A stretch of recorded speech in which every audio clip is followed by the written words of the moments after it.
Bismillahirrahmanirrahim. Assalamu alaikum. Dear students, your biology instructor, Professor Dr. S.N. Majid. Welcome back to Biology Hub channel. That is my channel, that is your channel. और ये आपका अपना channel है. आप comments में आप हर जगह TikTok, Insta, किसी भी जगह सर्च करना है तो एस एन बायो वाला सर्च करके आप अपनी बायो के अंदर कोई भी मसला मसाइल है, ओ लेवल्स है, ए लेवल्स है, जिस मर्जी बुक के अंदर आपको कोई मसला है तो आप डिस्कस कर सकते हैं. ठीक है, जिस मर्जी से मुराद है बायो के किसी सेक्शंस के अंदर. ठीक है, बायो है, केमिस्ट्री है, ठीक है, इसके बारे में आप डिस्कशन करना चाहते हैं तो आप कर सकते हैं. और मैंने प्लेटफॉर्म आपको बता दिए, इंस्टाग्राम के एस एन बायो वाला ऑफिशियल. ठीक है, ठीक है, वो उसके साथ नाम पे है. फेसबुक एस एन बायो वाला है, एस एन मजीद. ठीक है, फिर उसके अलावा जो यूट्यूब आपके सामने है, टिकटॉक पे एस एन बायो वाला, बायोलॉजी हब, वो सारा यानी एक ही अकाउंट है, एस एन बायो वाला, एस एन बायो वाला. किसी भी जगह सर्च करना है ना तो ओनली एक एस एन बायो वाला. ले जी, अब हम डिस्कशन करने जा रहे हैं. आज का जो टॉपिक है बड़ा जबरदस्त है. हर टॉपिक जबरदस्त होता है. बच्चे फिर कहते होते हैं सर जी आप पढ़ाते हुए हमेशा ही कहते हैं जबरदस्त टॉपिक, जबरदस्त टॉपिक. तो ये इंटरेस्ट डेवलप करने के लिए मैं करता हूं. ठीक है, चाय का साथ होना भी जरूरी है.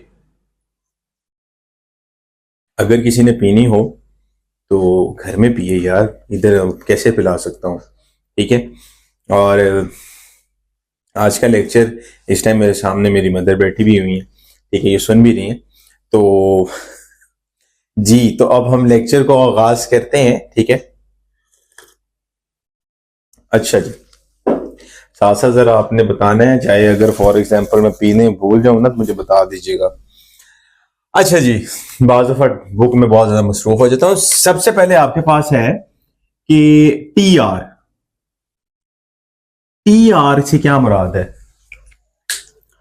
टी आर से टी से 13,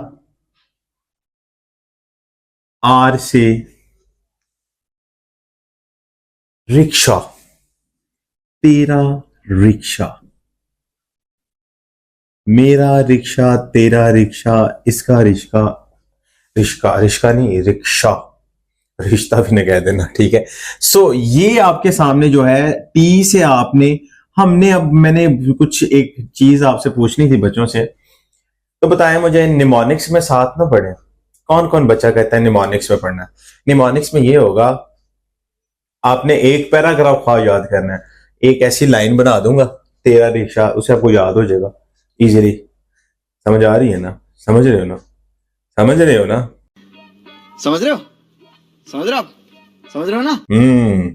समझ रहे हो तो फिर समझो फिर इस तरह कि ये टफ भी है और नंबर 2 पे क्या है, रिजिड है, टफ है. स्केलेटन, जब वर्ड आती है ना स्केलेटन, तो स्केलेटन सख्त होता है ना, अंदर वाला, ऊपर वाला स्केलेटन भी है, अंदर वाला स्केलेटन भी है. ठीक है, सो सबसे पहली बात कि ये टफ भी है और क्या है, रिजिड. रिजिड कहते हैं सख्त को. ठीक है, और SPL. ठीक है, आपने याद रखना है SP लाहौर, एक SP है लाहौर. ठीक है, 13 रिक्शा और दूसरे नंबर पे SP लाहौर. अब आपको याद करने में इजी होगा. सबसे नंबर फर्स्ट के ऊपर S से मेरा बेटा क्या आ जाएगा, सपोर्ट. क्या आ जाएगा, सपोर्ट. ये यानी कि ये स्केलेटन हमें सपोर्ट प्रोवाइड करता है. नंबर 2 पे आपने याद रखना है प्रोटेक्शन. प्रोटेक्शन किन ऑर्गन्स की है, वाइटल ऑर्गन्स की है. ठीक है, किन की है, वाइटल ऑर्गन की यहां पर क्या है, प्रोटेक्शन है. ठीक है, वाइटल ऑर्गन की प्रोटेक्शन आ गई. और एल से क्या आ जाएगा, एल से थोड़ा डिफरेंट लिख लेते हैं नाम ताकि इजी हो जाएगा, लोकोमोशन. अब प्रोटेक्शन हमारा वाइटल ऑर्गन हमारे स्केलेटन है ना, तो अंदर यहां पे क्या पड़ा हुआ है, यहां पर स्टमक है ना, हाँ स्टमक है. ठीक है, छोटी आंत, बड़ी आंत, किडनी, लिवर, पैनक्रियाज, जगह जगह, लेकिन स्केलेटन ने उसको कवर रखा हुआ है, ठीक है। तो यहां पर आपने दो चीजें अभी रिमाइंडर की हैं। सबसे पहले आपने याद रखना है SPL और TR। इससे आपको याद हो जाएगा, अगर आता है व्हाट इज स्केलेटन, स्केलेटन की कितने, स्केलेटन क्या है और स्केलेटन की कितनी टाइप्स है। सबसे पहले बेटा जी यहां पर हम देखें तो सबसे पहले हमारे पास आ रहा है हाइड्रोस्टैटिक स्केलेटन। फिर उसके बाद नंबर 2 पे आ रहा है एक्सोस्केलेटन। नंबर 3 पे आ रहा है एंडोस्केलेटन। 3 नाम आ गए ना, ठीक है। एक्सो, एंडो और हाइड्रोस्टैटिक बारी बारी डिस्कस तो करना है एक एक स्केलेटन। मैंने एक एक स्केलेटन को थोड़ा डिटेल में बताना है। हाइड्रोस्टैटिक स्केलेटन कौन सा होता है? हाइड्रोस्टैटिक होता है, this one is a, hydro का मतलब है वाटर, तो हाइड्रो बेस्ड स्केलेटन यानी water based skeleton, hydro based skeleton कहने, ठीक है। तो हाइड्रो बेस्ड जो स्केलेटन है उसको हम क्या कहते हैं? That is called the hydrostatic skeleton. Exoskeleton आप याद रखिएगा बात, एक्सो का मतलब है आउटसाइड, बाहर की तरफ, ठीक है, आउटसाइड द बॉडी है। जबकि एंडोस्केलेटन जो है वो क्या है? Inside. We can say that this is underneath the skin, skin के नीचे। और इसमें एक और आपने बात याद रखनी है, वो याद रखनी है, इन विच मसल्स अटैच्ड विद, ये ऐसे कभी पढ़ना नहीं, मैं वैसे बोलता होता हूं, जल्दी स्लो बोलें, विद दिस, सब पुराने जो लोग इंग्लिश पढ़ते थे ना, this is the book, this is my book, आगे उसको टेबल भी आता था, इट हैज 4 लेग्स, ये आ गया। या एक बच्चा था ना, क्वेश्चन है उसको मैं यहाँ पे आपको करता हूँ, मजाक ही है, ठीक है। एक बच्चा होता है, उसको माई बेस्ट फ्रेंड आता, I have many friend but Ali is my best friend. अब वहां पे ऐसे आ जाता है माई फादर। अब कहता है, बच्चा समझदार है, बड़ा अटेंटिव है, कहता है तो कुछ चीज सेम ही है, उसमें भी फादर और फ्रेंड, तो उसने लिखा क्या? I have many father but Ali is my best father. तो बहुत से ऐसे आ जाते हैं बच्चे। आगे उसने सुन के हैरान परेशान, it has 4 legs, it gives milk, उसे काउ भी, टेबल भी, सारे आते थे। लास्ट पे I like it very much. माशाल्लाह पाकिस्तानी लोग, सुबहान अल्लाह, इंडिया के लोग भी कम नहीं है, इंडिया के लोग भी देखें तो ये देखिएगा जरूर। तो ये मसल्स अटैच विद स्केलेटन, हम कहते हैं कि जहां पर मसल जो है स्केलेटन से अटैच हैं, इस स्केलेटन को हम कहते हैं एंडोस्केलेटन, ठीक है, अंदर की तरफ स्केलेटन है। हाइड्रोस्टैटिक का वर्ड, आप जरा उधर आ जाए जरा, शाबाश, क्विकली। हाइड्रो का मतलब क्या है? हाइड्रो का मतलब है वाटर। स्टैटिक, स्टैटिक होता है स्टेबल। स्टैटिक क्या है? एक वाटर, और नंबर 2 पे क्या है? स्टेबल।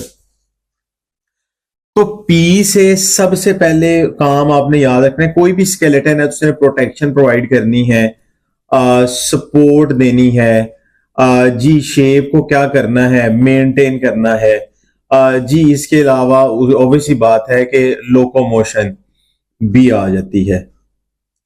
अब ये हाइड्रोस्केलेटन किन किन के अंदर मौजूद होता है? तो आपने यहां से PSL Pakistan Super League, Pakistan Super League, Super League सितारा, पाकिस्तान सुपर लीग सितारा से आपने याद रख लेना है हाइड्रोस्टैटिक स्केलेटन के जो पॉइंट्स हैं। मजा आ रहा हो तो बेटा लाइक भी कीजिएगा, शेयर भी कीजिएगा, ठीक है। अगर मजा ना आए तो मुझे फिर भी आप कमेंट्स बता दीजिए, सर इसमें ये चीज थोड़ा सा ऐड कर दे। तो प्रोटेक्शन भी है, सपोर्ट भी है, शेप भी मेंटेन है, लोकोमोशन भी है, दिस इज हाइड्रोस्टैटिक स्केलेटन। मिसाल के तौर पर लाइक फॉर एग्जांपल ये एक मैं बना देता हूं, लाइक ये जेली फिश का है, हाइड्रोसेटिक समझाने के लिए। यहां पर इसकी बॉडी के अंदर क्या होता है, वाटर एंटर होगा और वाटर एंटर का इसकी बॉडी के बाहर ये टेंटिकल्स कह लें, टेंटिकल्स हैं। अब जैसे ही इसकी बॉडी के अंदर प्रेशर जनरेट होगा, तो प्रेशर जनरेट होने से क्या होगा कि बॉडी उसकी अपवर्ड मूव करेगी। लाइक ऐसे आप चीजें नीचे खींच रहे हैं तो जैसा गुलेल नहीं है, गुलेल को ऐसे खींचा है, ये ऐसे ही है, यानी अंदर प्रेशर जनरेट करेंगे। ये हम प्रेशर जो लगा रहे हैं, फोर्स लगा रहे हैं, ठीक है। अब जिसको मारना है, ठीक है, तो सेम उस तरह हम ये क्या करते हैं, ये जेली फिश जेट, इसके अंदर होती है जेट प्रोपल्शन, जेट प्रोपल्शन। और ये जो कैविटी होती है ना, इस कैविटी को कहते हैं जीवीसी। जीवीसी का मतलब है गैस्ट्रोवेस्कुलर कैविटी, इसमें वाटर आएगा और वाटर की वजह से आगे प्रोजेक्शन स्टार्ट होगी, ठीक है। इसमें कौन कौन सी फैमिलीज को कहते हैं, सबसे पहले आपने याद रखना है निडेरियंस, निडेरियंस आ जाते हैं, हाँ जी जी, और एनिलिड्स आगे, और इसके अलावा बताएं, शाबाश, मोलस्कांस, मोलस्कांस। तो हम कहते हैं कैमरा ऑन करें, CAM, cam on, camera on. तो ये किस किस जगह मौजूद है ये भी याद कर लिया, इतनी बात समझ लग गई है ना, ठीक है। अब हम उसकी हाइड्रोस्टैटिक स्केलेटन में दो पार्ट्स हैं, कौन कौन से पार्ट्स हैं अभी हम, जी सबसे पहले हमारे पास आता है अर्थवॉर्म। अर्थवॉर्म में पहला पॉइंट जो आपने याद रखना है, इसकी बॉडी होती है सेगमेंटेड। चैप्टर 15 में पढ़ के तो आए, मेरा लेक्चर आपने सुना ही होगा, एक्सक्रीशन इन अर्थवॉर्म। नहीं सुना तो सुन लीजिएगा, एक्सक्रीशन इन अर्थवॉर्म में, जिसमें हमने प्रोटोनेफ्रिडिया और मेटानेफ्रिडिया स्ट्रक्चर्स पढ़े थे।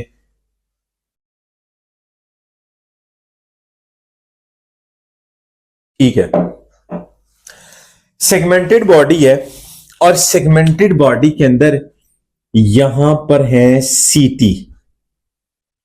सीटी एक प्रोजेक्शंस होती हैं इसकी बॉडी के बाहर जो होती हैं, हम कह सकते हैं, जो कि जमीन के साथ लगने में उसे मदद देती हैं। तो ये सीटी इज आउटसाइड प्रोजेक्शन, प्रोजेक्शंस कह लें, आउट।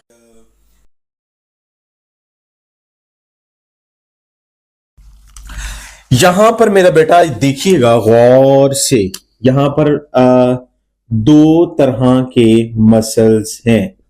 कितने मसल्स हैं? नंबर 1 के ऊपर मैंने कौन से बनाए हैं? Circular muscle. एक सर्कुलर मसल्स हैं और दूसरे कौन से हैं? Longitudinal, longitudinal muscles. अब ये थोड़ा सा मैकेनिज्म थोड़ा गौर करना है आपने, और इसकी बॉडी कॉर्डियन लाइक मूव करती है और उसकी मूवमेंट कहते हैं वेव लाइक मूवमेंट। कभी आपने वेव्स देखी हैं? वेव्स जैसे ही लाइक इस तरह करके वो वेव्स मूव करती हैं, याद रखिएगा। तो दो तरह के मसल्स हैं, उसकी बॉडी के प्रोजेक्शन वाइज देखें, दो प्रोजेक्शन आपको नजर आ रही हैं। ये इसके मसल्स हैं, लॉन्गिट्यूडनल मसल है और ये सर्कुलर मसल है। कहते हैं कि जब सर्कुलर मसल दरमियान से क्या होंगे? कॉन्ट्रैक्ट होंगे। जैसे ही कॉन्ट्रैक्ट होंगे तो लॉन्गिट्यूडनल मसल्स अबव खुल जाएंगे, और जब लॉन्गिट्यूडनल मसल्स कॉन्ट्रैक्ट करेंगे तो इसकी बॉडी क्या हो जाएगी? शॉर्ट।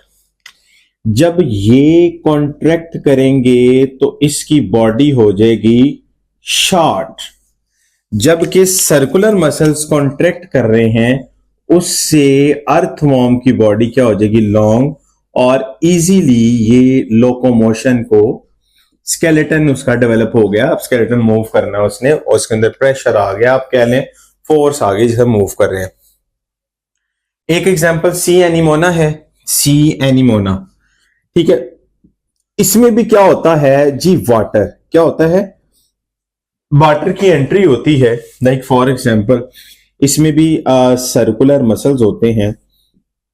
तो सर्कुलर मसल जैसे ये देखें, कॉन्ट्रैक्ट में कर देता हूं, कॉन्ट्रैक्ट होंगे तो ये कॉन्ट्रैक्शन, यहां पर देखिए कॉन्ट्रैक्शन पहले डूम लाइक शेप थी, अब उसकी शेप चेंज हो गई है। तो कैसे हुए हैं, क्यों हुए हैं? ये वाटर की वजह से, जो कि इसकी किस कैविटी में गया है? गैस्ट्रोवेस्कुलर कैविटी में गया है। गैस्ट्रोवेस्कुलर, और ये जो इसकी बॉडी के बाहर हैं, these are the tentacles, these are the tentacles. तो यहां पर भी आपने वाटर बेस, आपने स्केलेटन का यही चीज याद रखनी है। वाटर की एंट्री होगी जिससे सर्कुलर मसल कॉन्ट्रैक्ट होंगे, और उसकी सर्कुलर मसल कॉन्ट्रैक्ट होने से बॉडी इलोंगेट होकर डॉम शेप से अपना शेप चेंज कर लेगी। तो आज के लेक्चर में आज आपने पढ़ा है स्केलेटन, कल इंशाल्लाह एक्सो, फिर एंडो, और फिर उसके बाद बॉन्स, कार्टिलेज। ठीक है,